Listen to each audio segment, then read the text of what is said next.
I came home early because of a migraine. That was the only reason. A splitting headache behind my left eye that my doctor said meant I needed rest, not 4 more hours staring at a screen. So I texted my manager, packed my bag, and drove the 12 minutes home at 2 in the afternoon on a Tuesday like any other except it wasn't. My best friend's car was parked in front of my house. I noticed it before I even turned into the driveway. Her white Honda, the one with the small dent on the rear bumper she'd been meaning to fix for 2 years. I remember thinking that was odd. She worked across town, and she knew my fiancé worked from home on Tuesdays. I figured maybe she'd stop by to drop something off. Maybe she needed to talk. We'd been friends since college, through breakups and job losses and the kind of 3 a.m. phone calls that only real friends pick up. I parked behind her car and walked to the front door. It was unlocked. That was the second thing that felt wrong. My fiancé always locked the door when he worked from home. It was a habit he'd had since we moved in together 3 years ago. I used to tease him about it, said he locked it like someone was always about to come in. I stepped inside and the house smelled like her perfume. That specific vanilla and sandalwood scent she'd worn since college. It was everywhere. In the hallway, drifting down from upstairs, settled into the air like it belonged there. I stood at the bottom of the stairs and listened.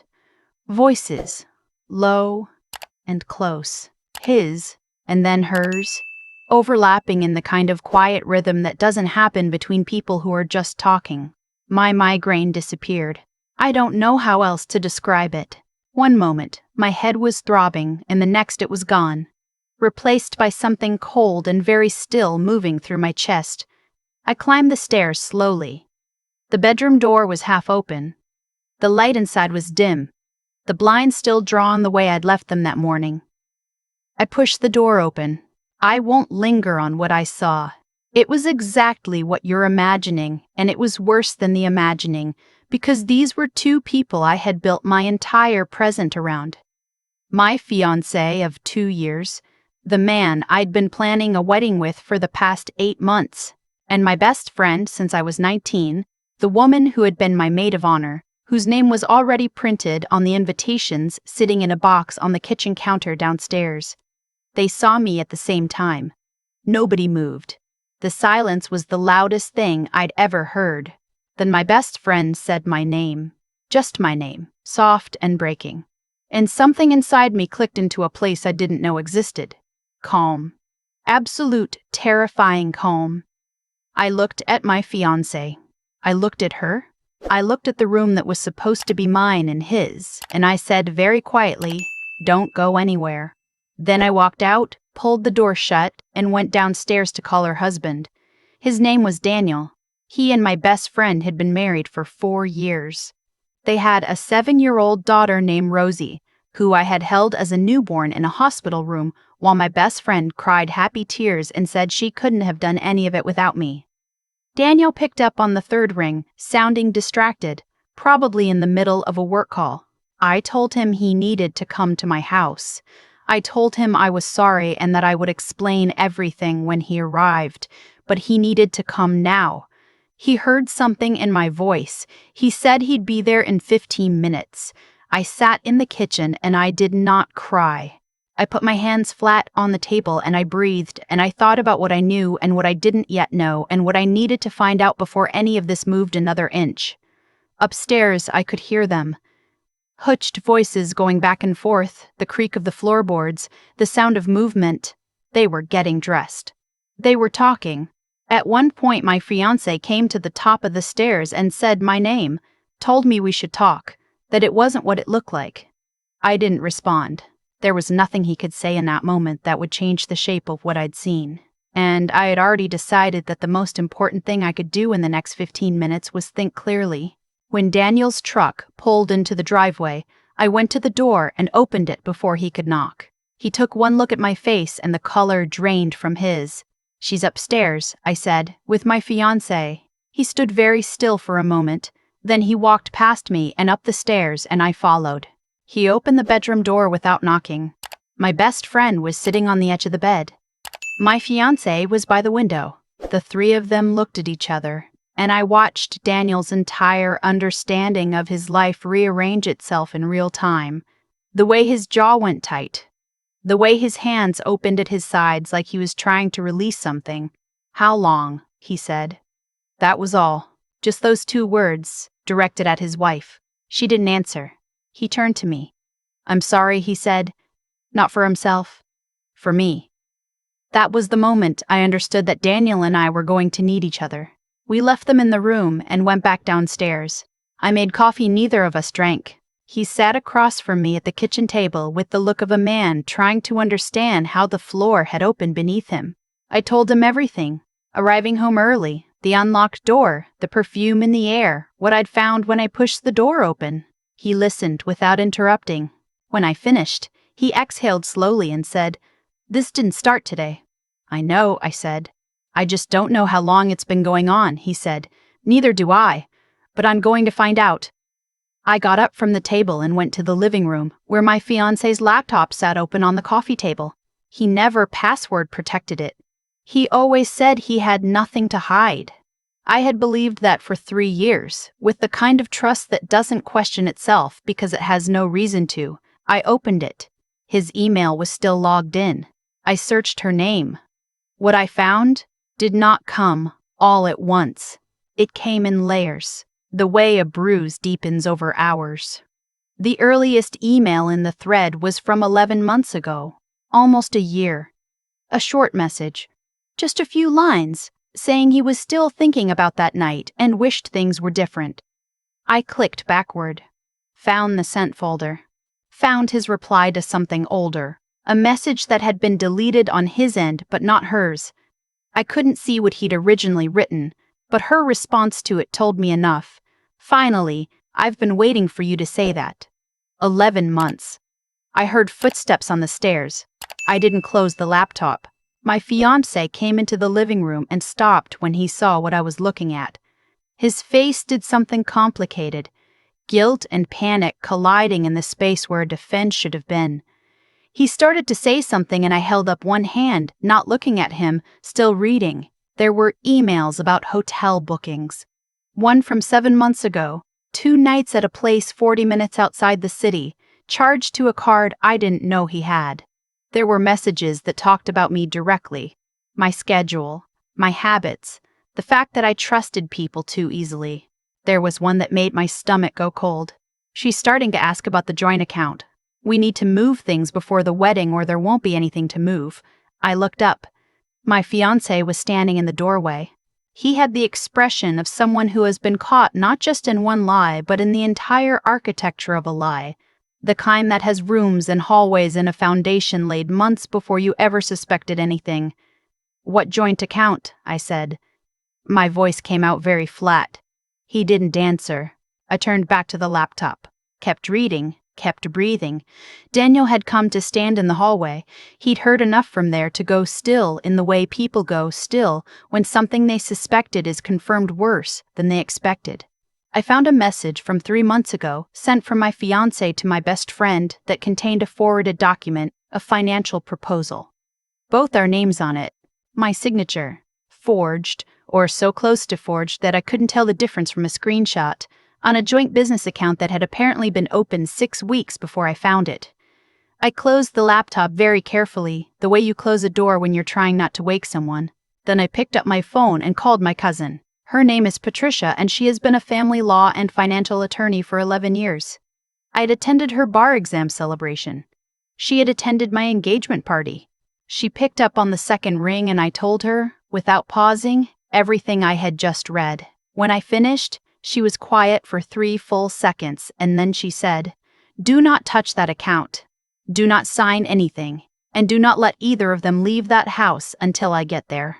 I looked at my fiancé. "My cousin is coming," I said. "Stay here." He opened his mouth. "I mean it," I said. "Stay." He sat down on the couch. Patricia arrived 40 minutes later with a leather portfolio and the expression of a woman who had seen this exact shape of situation before and was not surprised by any of it. She greeted Daniel briefly, acknowledged my fiancé with the kind of neutral professionalism that is somehow colder than contempt, and set her portfolio on the kitchen table. My best friend had come downstairs by then. She was sitting at the far end of the table with her hands folded, eyes red. She had been crying, off and on, since Daniel arrived. At one point she had tried to speak to me directly and I had looked at her for a long moment without saying anything, which was apparently worse than any response I could have given, because she'd gone quiet and stayed that way. Patricia opened her portfolio and asked me to walk her through what I'd found. I did. She made notes. When I got to the forged signature and the joint account, she paused and asked me to show her. I opened the laptop again and turned it toward her. She examined it for a long time. "This is fraud," she said matter-of-factly. "It's not ambiguous." My fiancé shifted on the couch. "The account was opened in your name without your consent," Patricia continued. "Any funds deposited there or transferred in anticipation of a future joint marital estate would be subject to recovery." She glanced up at him briefly. "Do you have legal representation?" He said he didn't think he needed it. She looked back at her notes. "You will," she said. Daniel asked, quietly, whether any of his accounts were involved. Patricia asked him to check his financial records from the past year. He did, on his phone, right there at the table, and found 2 transfers to an account he didn't recognize, each around $1,500, labeled as consulting fees. His wife had his banking password. They'd shared everything for 4 years. My best friend looked at the table. "You used his money too," Daniel said. It wasn't a question, she didn't answer. Patricia wrote something in her portfolio and said, "I'm going to need both of your phones for the purposes of documentation, not to keep, just to photograph the relevant records. Everything you've shown me is going to need to be preserved before anything gets deleted." Neither of them moved immediately. My fiancé looked at my best friend. She looked at her hands. "Now," Patricia said pleasantly. They handed over their phones. What followed was 2 hours of documentation that felt like watching a building be dismantled brick by brick. Patricia photographed emails, text messages, bank records, the forged account application. She called a colleague, a forensic financial specialist she worked with regularly, and had him on the phone for 20 minutes. At one point, my fiancé tried again to redirect the conversation into something that sounded like an apology. Patricia cut him off with a single raised finger and said, "There will be time for that. Right now I'm working." I sat beside her and watched the picture come into full focus. The joint account had been opened with the intention of presenting it to me as a post-wedding financial convenience. I would have been told it was something we both agreed to, and given that the signature was convincing and I had no reason to suspect him, I likely would have believed it. The plan, as best as Patricia could reconstruct it from the emails, was that the account would receive transfers from my existing savings. I had an inheritance from my grandmother that I'd been holding in a private account, earmarked for a down payment on a house, and once those funds were in a jointly held account, they would effectively belong to both of us. After a marriage ceremony, after I had no reason to look closely. He had been planning this since before he proposed to me. I read that last sentence twice in Patricia's notes, sitting at my own kitchen table. And I felt something shift inside me that I don't have a precise word for. Not devastation. Something quieter. The specific grief of understanding that you were a strategy. When Patricia finished, she looked at both of them and said, "You'll each be receiving formal communication within the next 48 hours. I would strongly recommend that you both retain counsel." She paused. "I would also strongly recommend that you leave this property this evening." My best friend looked at me for the first time since she'd come downstairs. Her eyes were very red, and her voice, when she spoke, was barely above a whisper. "I'm sorry," she said. "I know that doesn't—" "I know you are," I said. I believed her. I also knew it didn't reach the bottom of what she'd done, and that she knew that too. She left first, with Daniel. He walked out to his truck without speaking. She followed a few steps behind, smaller than I'd ever seen her look. Before she got in on the passenger side, she turned and looked at me standing in the doorway, and I held her gaze just long enough for both of us to understand that something had ended that morning that neither of us would ever get back. The truck pulled away. My fiancé left 20 minutes later with a bag he packed in near silence while Patricia sat at the kitchen table completing her notes. He came back downstairs with his bag and stood in the hallway for a moment, looking at me. "I loved you," he said. "I want you to know that part was real." I looked at him, really looked at him. And I said, "You loved what you thought you were going to get. That's not the same thing." He left. I closed the front door and the house was quiet. Patricia stayed for another hour, walking me through each step that would follow. The fraudulent account would be challenged and dissolved. My inheritance funds had not yet been transferred. The wedding was still 3 months away, so they were protected.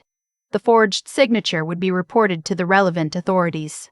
The financial transfers from Daniel's accounts were a separate matter he would pursue on his own, but Patricia offered to refer him to a colleague. Before she left, she put a hand on my shoulder and said, "You caught this early.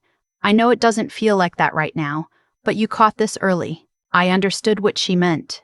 I also understood that early was relative, that 11 months of my life had been lived inside someone else's plan, that my best friend had sat across from me at brunch and birthday dinners and dress fittings for nearly a year knowing what she knew.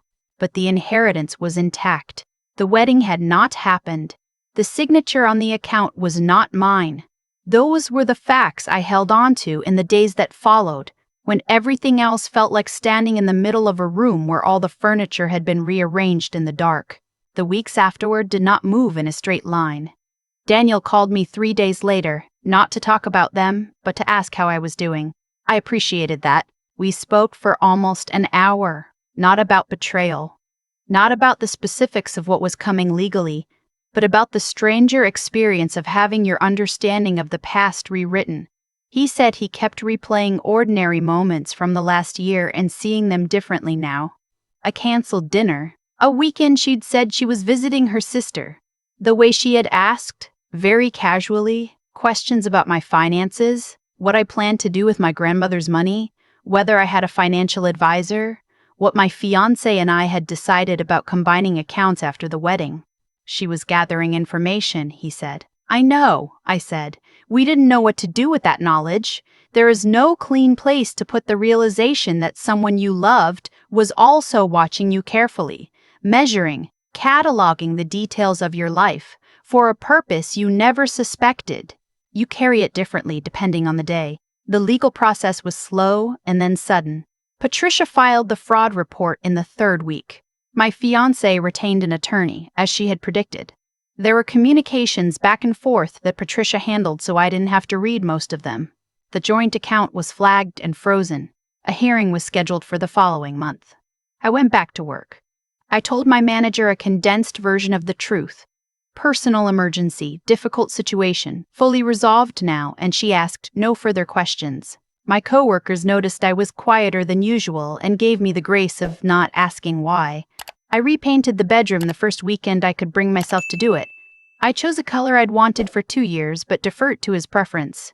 It was a dark sage green and it looked exactly the way I'd imagined. Daniel and I developed the kind of friendship that can only be built in the specific conditions we were in. 2 people learning to recognize themselves again after being reflected back wrong for too long. It was not romantic, not at first, not for months. It was something more functional than that. 2 people who had both been used as instruments by the same 2 people, sitting across from each other at a diner, figuring out how to be ordinary again. He told me around the 2nd month that Rosie had asked where her mom was and that he had told her the simplest version of the truth a 7-year-old could hold, that her mom had made choices that hurt people and that sometimes adults needed time to fix things. She had accepted this with the seriousness of a child who is learning that the world is more complicated than she thought. He was a good father. I had always known that, peripherally, from the way my best friend talked about him at the edges of conversations. Now I knew it directly. The hearing came and went. The fraudulent account was dissolved. My funds were cleared of any claim.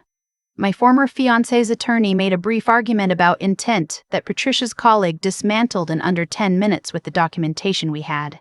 It was, Patricia told me afterward in the courthouse hallway, a fairly clean outcome for something that could have been significantly more complicated. I drove home alone and sat in my repainted bedroom and let the quiet settle around me. My best friend and I have not spoken since the evening she left in Daniel's truck. I don't know that we ever will. I spent a long time thinking about what I would say to her if I did, working through it the way you work through something that doesn't have a clear resolution, not looking for forgiveness, not for her, or for myself, but trying to understand the shape of it. I think I understand now that she had been carrying something for a long time before my fiancé gave her a reason to act on it. That doesn't make it right. It doesn't bring back the year I lost, or the version of the future I had believed in. But understanding the shape of something is different from excusing it, and I've learned to hold both at once. My grandmother's money is in a high-yield savings account with only my name on it. The wedding invitations were shredded on a Sunday afternoon, which felt, strangely, like the most productive thing I did that week. Rosie turned 8 in the spring. Daniel brought her to a birthday party at the park near his house, and I sat on a blanket and watched her run between the swings and the climbing structure with the specific, joyful intensity of children who have not yet learned to move through the world more carefully. She came over at one point and sat beside me and asked, with absolute seriousness, whether I liked strawberry cake. I said it was my favorite kind. She nodded, satisfied, and ran back to her friends. Daniel looked at me from across the blanket. I looked at him. Neither of us said anything. We didn't need to. There is something I know now that I didn't know a year ago, and it is this. The people who betray you most completely are almost always the ones who have watched you most closely. They know which version of you is easiest to trust, and they make sure that's the version you keep showing them. The protection against that isn't suspicion. You can't live inside suspicion and also live your actual life. The protection is paying attention when something feels wrong, even when the person standing in front of you is someone you love, even when everything in you wants a different explanation. I came home early because of a migraine. That headache, as it turned out, was the best thing that happened to me that year. It brought me home in time to see what I needed to see. Before a signature on a document, before a ceremony, before the moment when the truth would have become much harder to untangle from everything that followed it. I don't think it exactly, but I don't resent it either. I closed the door on that version of my life, and I do not look back at it with longing. I look at it the way you look at a difficult stretch of road in your rearview mirror. Not wishing you hadn't driven it, just glad you made it through. That's enough. For now, that's more than enough.